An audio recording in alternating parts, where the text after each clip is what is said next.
올해 제가 첫 설교를 하게 되었습니다.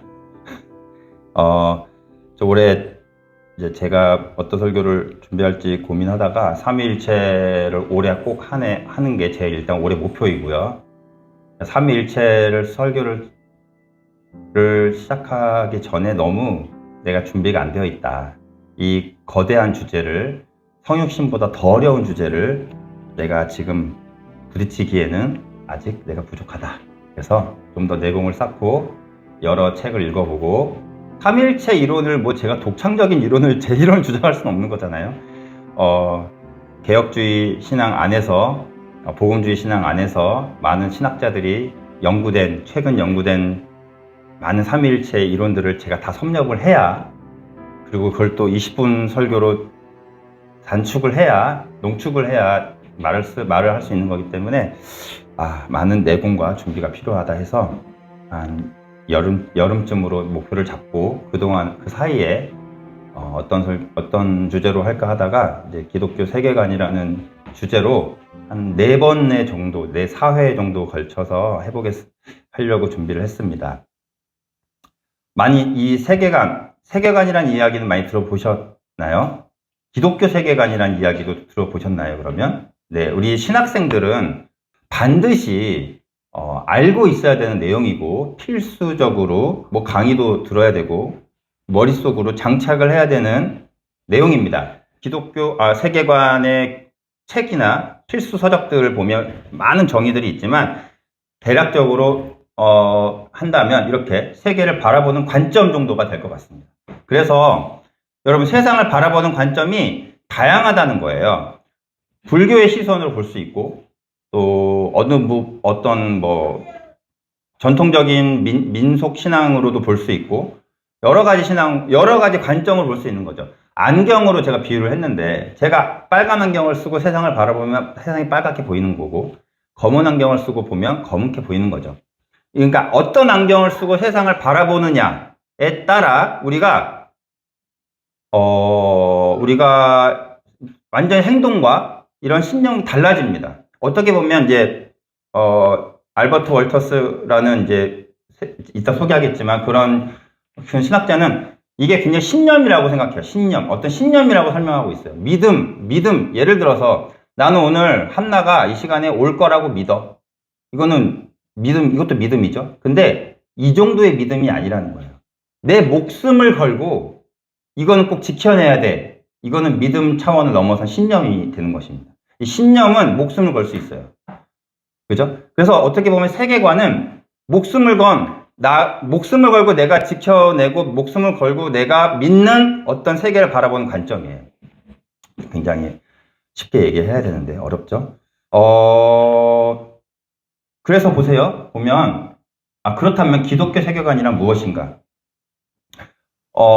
기독교 세계관이란 무엇인가입니다. 기독교 세계관이란 바로 성경적으로 세계를 바라보는 관점. 이게 그냥 기독교 세계관입니다.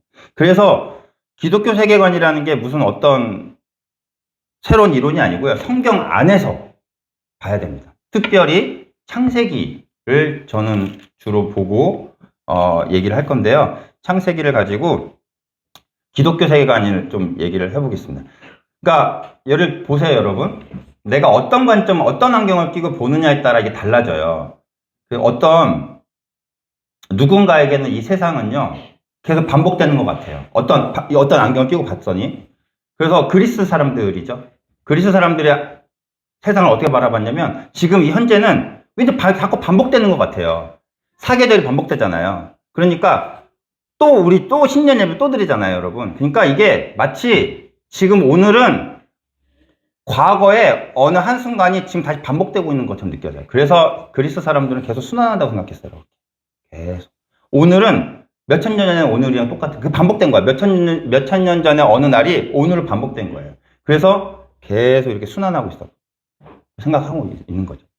근데 누군가에게는 기독교의 관점을 보고, 안경을 보고 세상을 바라보면 어떻습니까? 처음부터 끝까지 가고 있는 거로 느껴져요. 그래서 세상이 반복되고 있는 것처럼 보이는 게 아니고 매일매일 하루하루가 새로워지는 것처럼 보이는 거예요. 우리의 눈으로 관점을 보면 오늘도 하나님이 새날을 주셨다. 라고 고백할 수 있는 거죠. 이게 어떤 안경을 끼고 봤느냐에 따라 세상이 그렇게 보인다는 겁니다. 불교의 눈을 보고 개미를 보면요. 아, 쟤는 또 누가 또 환생해서 저렇게 태어났을까? 아이고, 내 조상 중에 누가 이렇게 또 환생해서 태어났을 수 있는 거잖아요. 근데 우리 기독교의 눈으로 개미를 보면요. 하나님의 창조물로 보이는 거예요. 그래서 아무리 작고 미약한 존재지만, 물론 불교에서도 살생은 금지하지만 저희 관점이 다른 거예요. 저희는 이건 하나님의 창조물이고 하나님께서 만드신 거기 때문에 소중하게 생각하고 미약한 것, 작은 것, 쓸모없는 것들은 세상에 없다라는 어떤 세계관이 있어야 되는 거죠. 그래서 어떤 안경을 끼고 보느냐에 따라 이 세상이 어떻게 보이냐. 특히 인간에 대해서 한번 생각을 해볼까요? 인간, 사람은 어떤 존재라고 생각하십니까? 사람은 어떤 존재입니까?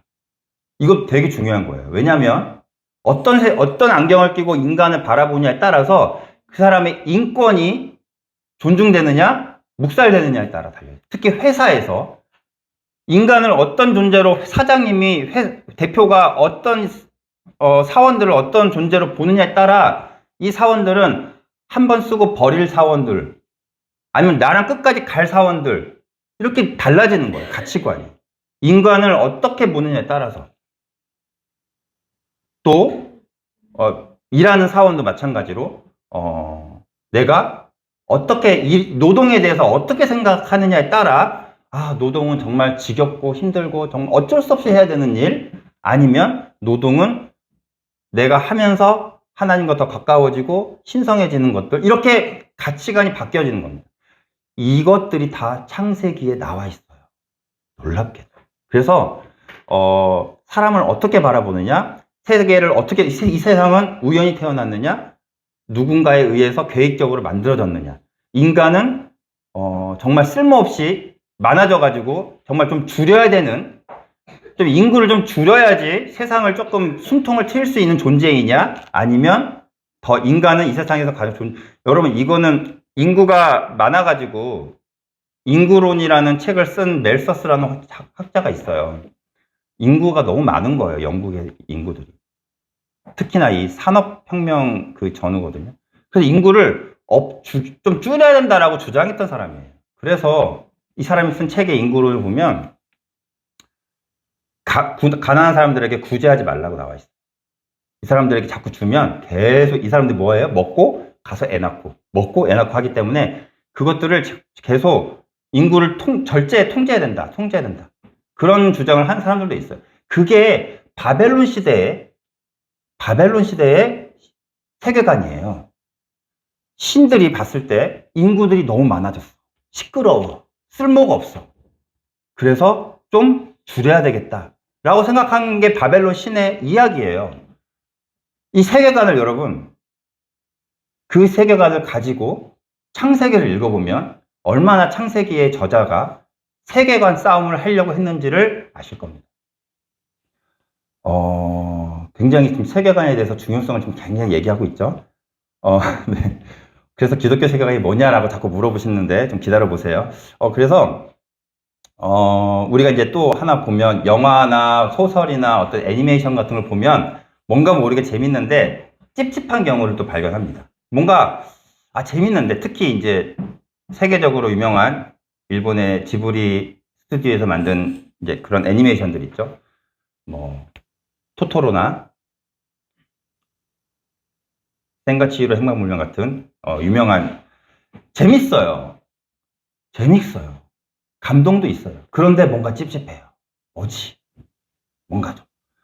크리스찬인들은 찝찝해요. 왜냐하면 귀신들의 나라인 일본에서는 그 귀신들을 가지고 계속해서 애니메이션을 만들어요. 근데 걔네들은 그게 이상하지 않아요. 왜냐면 이게 자기네들의 전통이고 너무나 익숙한 거예요. 그렇기 때문에, 근데 특히나 우리 크리스찬이 아닌 저희 나라들도 귀신 조상을 섬기기 때문에 괜찮을 수도 있지만, 저희 같은 크리스찬들은 얼마 전에 베르나르 베르베르의 소설 죽음이라는 소설을 읽었는데 너무 재밌어요. 상상력 기발해요. 근데 뭔가 찝찝해요. 이 사람이 죽었는데 내가 왜 죽었는지 자신의 죽음을 추리해 나가는 소설이에요. 그 죽은 사람이 유령이 되어가지고. 재밌다. 어떻게 이런 발상을 했지? 하지만 뭔가 좀 안 맞는다. 찝찝한 거죠. 이런 세계관이 그래서 그 어떤 창작물을 만들 때는 거기를 관통하는 세계관들이 다 있습니다. 어벤져스도 그렇고, 뭐, 스타워즈도 그렇고, 다 있습니다. 그래서 그 세계관들을 저희가 보고, 이거는 우리 기독교 세계관이랑 좀 맞는다. 또, 기독교 세계관이랑 잘 맞는 애니메이션, 영화들도 있어요.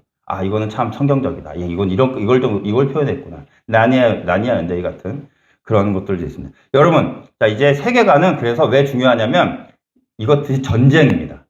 전쟁이, 아까 제가 창세기 잠깐 설명하면서 했지만, 창세기의 저자와 창세기의 독자들은 이 전쟁 가운데 있었어요. 물리적인 전쟁이 아니라 세계관 전쟁.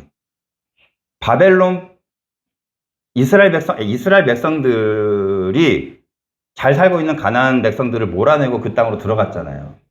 가나안 세계관 안으로 들어간 거예요. 가나안 사람들이 생각하는 세계관 안으로 들어가서 거기서 하나님 백성으로 거룩하게 살래요. 얼마나 힘들어요. 그쵸? 그쵸? 게다가 이스라엘이 망하고 바벨론 포로로 들어갔어요. 고대근동 세계관의 근원지라고 할 수 있는 바벨론의 안에서 포로로 살아야 돼요. 이거는 뭐 저희 그 무당집 안에 사는 거예요. 계속 40년 동안. 자 어떻게 해야 됩니까? 창세기가 이 저자들을 위해서 쓰여졌어요. 쓰여졌다기보다는 이 저자들이 주로 이 바벨론 포로 독자들이 주로 읽었어요. 지금 우리 현재 이렇게 되어 있는 창세기를. 어떤 생각하겠습니까? 이건 세계관 전쟁이야 라고 생각하면서 읽은 거예요. 하나님이 이 세상을 창조했다. 이 말을 읽으면서 계속 정체성을 지켜나가는 거예요. 정체성 지켜나가고, 하나님이 계획적으로 창조했어. 바벨론 신화와 자꾸 바벨론 신화처럼 지들끼리 싸워가지고 시체를 던졌더니 그 시체가 땅이 되고, 그게 아니라 하나님이 말씀으로 하나하나 계획적으로 창조했어를 읽으면서 바벨론 세계관과 전쟁을 하고 있는 겁니다. 창세기 저자도 니들이 이걸 읽으면서 하나님을 알아야 한다. 선한 하나님이 우리에게 다 이걸 해주셨다라고 계속 지금 선포하는 거예요. 그래서 인간도 하나님의 형상으로 인간을 만들었다고 했는데, 바벨론에서는 어떻습니까? 왕만이 하나님의 형상이에요. 왕만이. 그래서 모든 곡식, 야채, 모든 곡식, 고기, 먹을 것들은 다 왕에게 바쳐져야 되는 거예요. 그러기 위해서 정원을 항상 만들었어요. 바벨론뿐만 아니라 모든 왕의 궁전들은. 바벨론에 7대 미스터리 하나가 있죠. 뭔가요? 알아요? 7대 미스터리. 공중정원. 네. 지금 여러분 하늘정원이라고, 이제 제가 하늘정원이라고 네이버 검색했더니 온갖 하늘정원 이름으로 되어 있는 카페와 하늘정원 이름으로 되어 있는 온갖 것들이 나오는데, 이제 공중정원이라고. 미스터리입니다. 그 사막 한가운데에 큰 왕궁의 옥상에 정원을 꾸며놨어요. 수목원을. 그게 어떻게 나무를 가져왔는지부터, 어떻게 공중 위로 물을 댔는지부터가 다 미스터리예요. 비도 오지 않는 그런 나라의 땅에 왜 자기 느부갓네살이 만들었다고 하고요. 느부갓네살이 자기 왕비를 위해서 만들었다고 하는데, 미스터리. 왜 만들었어요? 물론 왕비를 위해서 만들었지만 그 사람들의 개념 속에는 정원은요, 왕을 위한 것들이에요. 신을 위한 것들이에요. 신에게 제물을 바치기 위한 것들이에요. 이거 다 제가 다음 설교 다 할 겁니다. 미리 프리퀄이에요. 프리퀄. 미리 나오는 겁니다. 예고편이에요. 다 할 거예요. 그런데 에덴 동산이라는 말을 정원이라고 바꾸는 게 좀 더 정확합니다. 하나님이 만드신 정원은 어때요? 인간에게 주셨어요. 모든 먹을 것들. 이게 세계관 싸움이에요. 이 세상을 만드신 이유는 우리를 위한 거지 왕을 위한 게 아니구나. 그래서 창세기를 읽은 독자들은 이걸 가지고 정체성을 계속 지켜나가야 되는 거예요. 우리는 하나님의 백성이야. 우리는 하나님 만드셨어. 너도 하나님의 형상, 나도 하나님의 형상, 너도 하나님의 형상. 우린 다 하나님의 형상이야. 이거를 계속 가지고 살아가야 되는 거예요. 왕만이 하나님의 형상이 아니라는 거예요. 그래서 천대받아야 하고 멸시받아야 되고 죽어야 하는, 다 죽어도 괜찮은 존재는 없다는 거예요. 모두 인간들. 이거를 우리가 세계관을 가지고 사회생활을 해보고 직장생활을 해봅시다. 나를 괴롭히는 상사가 있어요. 나를 괴롭히는 대표가 있어요. 아, 하나님의 형상인데 쟤도 진짜 쟤는 왜 저렇게 됐지? 나올 겁니다. 쟤도 하나님의 형상일 거 아니야. 자, 이런 것들이 계속 싸움을 하는 거죠. 그래서 이 세계관은 전쟁입니다. 전쟁. 팔레스타인과 이스라엘이 싸우는 것도 세계관 때문에 싸우는 거예요. 그 땅에 관련된, 땅에 관해서. 또 공산주의와 민주주의가 지금은 세계관이란 말을 이데올로기를 바꿔서 공산주의, 민주주의 대립했지만 다 세계관이 틀렸기 때문에 대화가 안 되기 때문에 여러분 부부간에도 세계관이 틀리면 대화가 안 되고 전쟁을 하게 됩니다. 그래서 같은 크리스천들끼리도 목사님도 이 말씀 하시잖아요. 같은 크리스천들끼리도 싸우는데 세계관이 안 맞을 수 있어요. 같은 크리스천끼리도. 종교가 다르면, 아니, 종교가 없으면, 이거는 뭐 세계관이 말이 안 되는 거예요. 대화조차가 안 되는, 전쟁을 할 수밖에 없는 거예요. 팔레스타인과 이스라엘 전쟁하듯이 부부간이. 그래서 저희가 이제, 결혼 되게 중요하다고 말씀을 하는 거고, 또 이미 이제 그렇게 결혼을 하신 분들은 또 그런 세계관 전쟁을 하고 있으신 거죠. 굉장히 기도가 많이 필요한 상황인 거죠. 자, 그래서 알았습니다. 알겠습니다. 전도사님, 기독교 세계관이 그래서 무엇입니까? 라고 했을 때 한번 볼까요? 다음 거 한번 볼까요? 기독교 세계관을 공부할 때 제일 교과서처럼 읽히는 책입니다. 창조, 타락, 구속. 이 책은 80년대에 나온 고전이고요. 신학생이라면 반드시 필독으로 방학 동안에 반드시 읽어야 되는 책입니다. 필독서입니다. 지금 개정이 돼가지고 새로 나왔어요. 왈버트 월터스라는 이 신학자가 쓴 책인데 20년간 거의 변함없이 기독교 세계관이 뭐야 라고 했을 때 반드시 첫 번째로 읽어야 될 책인데 이 월터스가 제일 먼저 이거를 이제 만들었죠. 창조, 타락, 구속. 이 이야기로, 이 구조로 기독교 세계관을 설명할 수 있다라고 했고 지금은 많이 연구가 더 되어서 뒤에 하나가 더 있습니다. 이건 이제 나중에 하겠습니다. 넘어가 볼까요? 그래서 창조, 타락, 구속. 우리가 이 기독교 세계관을 한번 창조, 그 다음에 타락, 그 다음에 구속. 이 세 가지 구조로 이 모든 세계를 바라봐야 돼요. 그러면 나를 괴롭히는 상사가 이해가 됩니다. 아, 얘가 이래서 이렇게 됐구나. 얘가 이래서 사람이 아니구나. 이거를 이 구조를 보고 이 사람은 그래서 내가 미워해야 될 대상이 아니라 내가 기도해야 되는 대상이구나를 이제 세계관을 장착하셔야 되는 거예요. 창조는 뭐죠? 오늘 말씀 읽었던 하나님께서 세상을 창조하셨다. 이거예요. 이 전제입니다. 이 전제로 시작해요. 아무것도 아닌 것 같고 우리한테 익숙한데 이게 중요한 거예요. 우리는 항상 예수님이 우리 왜 오셨어? 우리 복음 왜 믿어야 돼? 했을 때 우리 여러분 다 뭐부터 얘기합니까? 우리가 죄인이어서 우리를 구원하시려고 오셨어. 우린 다 타락부터 얘기합니다. 설명을 할 때. 근데 그 이전에 창조가 있었다는 거를 얘기를 알고 있어야 돼요. 지금 모습이 원래 모습이 아니다라는 걸 알고 있어야 되는 거예요. 저 상사, 저 대표 다 저 모습이 아니었어요. 왜요? 어쨌든 하나님이 이렇게 만들지 않았거든요. 창조하셨다. 이게 제일 전제가 되는 겁니다. 그리고 창조된 모습이 보기 좋았다는 거예요. 처음에는 선했다는 거예요. 하나님 보기 좋았고요. 이 창조된 세계는 딱 하나로 완성된 게 아니고요. 끝! 이게 아니라 계속 우리가 발전시켜 나갈 수 있는 가능성이 있는 세상이었어요. 그래서 우리는 임무가 있었어요. 하나님의 형상이라고 형상을 둔 인간을 만들었을 때 그건 대리자라는 뜻이거든요. 우리가 하나님을 닮았다는 뜻이 아니고 하나님의 대리자. 하나님을 대신해서 일을 할 사람을 두신 거예요, 사람을. 그 사람은 하나님의 원래 목적에 맞게 세상을 발전시켜야 될 의무가 있었어요. 이게 우리의 원래 목적입니다. 그래서 같은 사람을 갈구면 안 되고, 괴롭히면 안 되고, 멸시하면 안 되고, 계급이 있으면 안 되는 거예요. 왜? 다 하나님의 형상이니까요. 근데 지금 생겼죠. 지금 계급사회 아닌데요 라고 하지만 있어요. 계급사회예요. 또 고대에 다 계급이 생겼죠. 뭐가 잘못됐다는 거죠? 타락. 창조된 모든 영역은 죄로 인해 타락되었다. 왜 뭐가 잘못됐냐면 이 죄가 들어와서 타락이 됐다는 거예요. 원래는 하나님이 의도한 거는 계급사회가 아니었고 사람과 사람을 멸시하는 게 아니었고 서로 죽이고 이런 게 하나님이 의도된 게 아닌데 뭔가 잘못되었다는 거죠. 이것이 인간의 그 맡은 임무를 수행하지 못하고 죄를 들여왔기 때문에 모든 창조된 영역은 타락되었다. 오염되었다. 입니다. 그 다음에 구속. 그래서 창조된 모든 영역은 구원받아야 할 영역이다.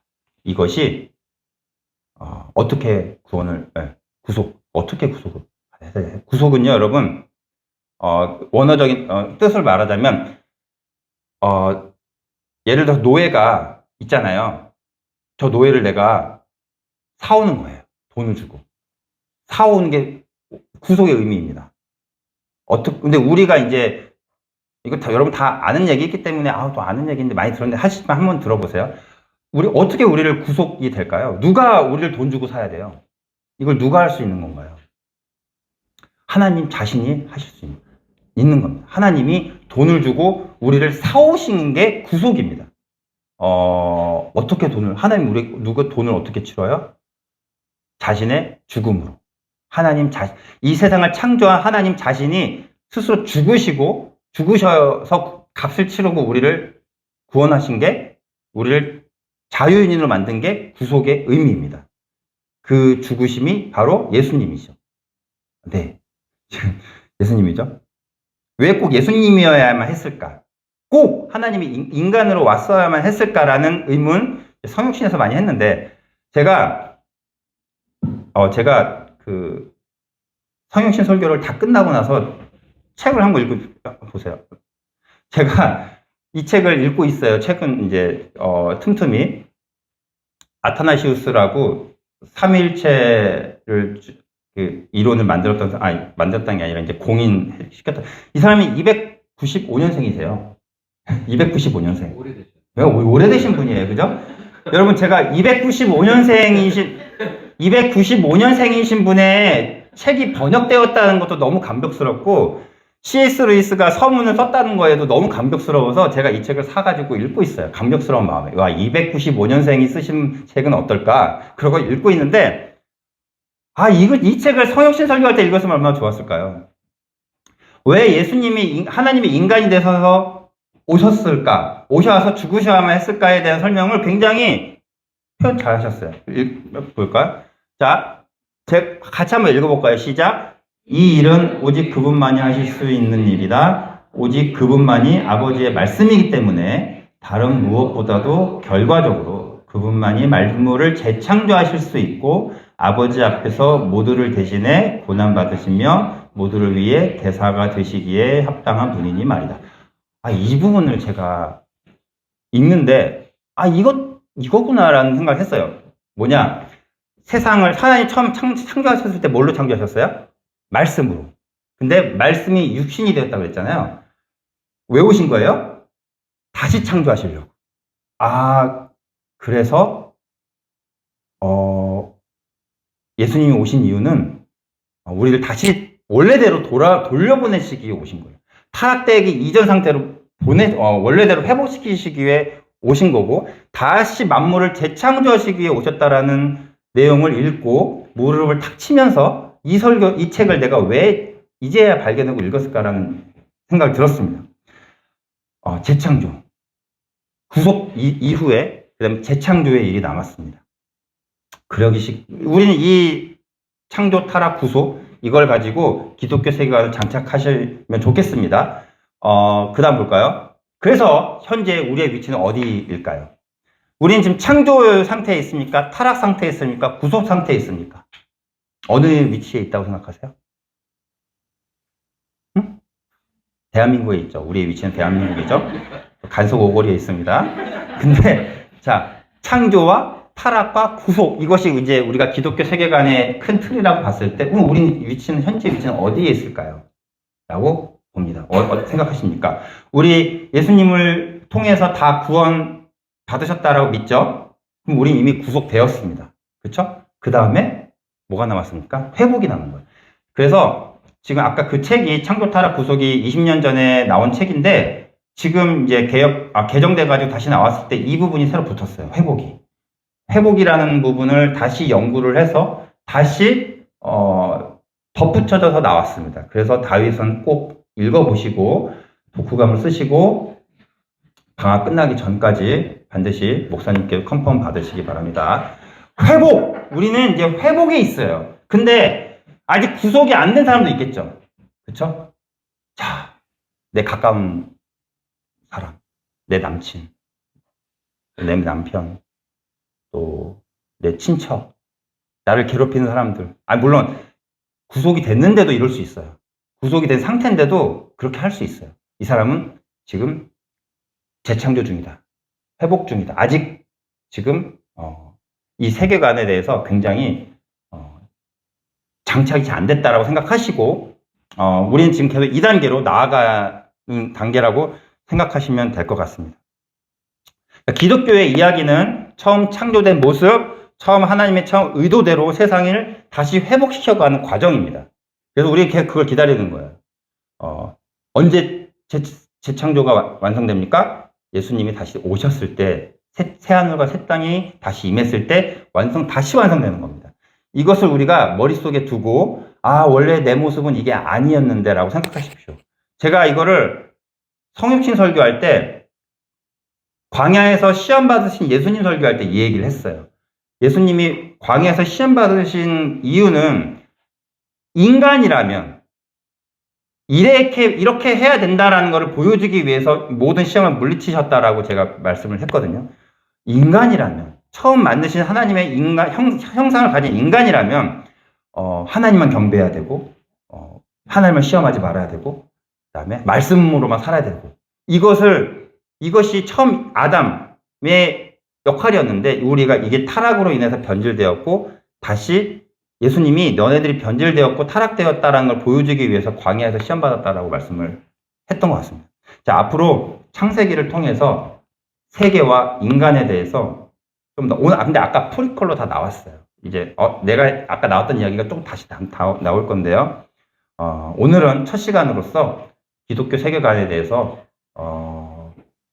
말씀드렸고 이제 창작을 하시는 분들은 세계관을 만드실 텐데 잘 반영했으면 좋겠습니다. 잘 세계관에 대해 저도 마찬가지로 작품을 하는 사람으로서 이 세계관을 넣으려고 애를 쓰고 있고요. 여러분들도 조금이라도 생활 하시면서 또 이게 하시면서 이 기독교 세계관을 가지고 사람을 바라봤으면 좋겠습니다. 이 인간이 왜 그럴까? 아직 회복이 좀 덜 되었구나. 아직 구속이 안 되었구나. 재창조가 필요하구나. 이런 것들을 생각하시고 우리도 다른 사람을 대할 때 예수님을 믿던 안 믿던 기독교인이건 아니건 하나님의 형상이구나 라고 보시고 그 사람을 그러면 되게 혐오하거나 이런 일은 최소한 없게 될 것 같아요. 이 사람을 혐오하게 되거나 이 사람을 차별하거나 이런 것들은 더욱 조금이라도 없어지지 않을까 합니다. 세상은 다시 회복되어져야 된다라는 것들. 인간의 욕심으로 많이 파괴되었죠. 근데 이것들이 다시 로마서에 보면 신음하고 있다라고 피조세계가 신음하고 있다고 얘기를 하는데 이거는 타락 때문에 전 영역이 그렇게 되었다라는 것입니다. 제가 오늘 아침에 들었던 말씀인데 고린도 후서에 바울이 이 얘기를 하죠. 내 몸은 쇠약해져 가지만 마음은 제가 구절을 정확히 안 찾아서 모르겠지만 계속 새로워지고 있다라고 얘기하죠. 이게 새로워지고 있다라는 게 계속해서 새 창조에 지금 다시 창조의 원래대로 돌아가고 있음을 느낀 겁니다. 바울이.